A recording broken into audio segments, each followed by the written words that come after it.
Hello guys, in this video I'm going to show you where to find the shop on the Dragon City application. But first of all, I just want to mention, please don't forget to subscribe to our channel, because at 100,000 subscribers we are going to show you our YouTube revenue statistics and growth strategy how to make money online. So let's jump into it. First of all, open the application on your device.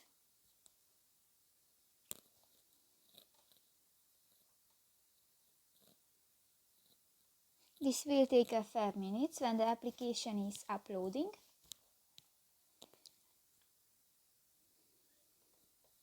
Now go to the shop section at the lower right corner of the screen, and here you can find different shop, the dragons, habitats, buildings, decor and packs. And for example, click to the dragons shop, and here you can shop dragons. So that's pretty much it for this video, guys. See you in the next one. Bye bye.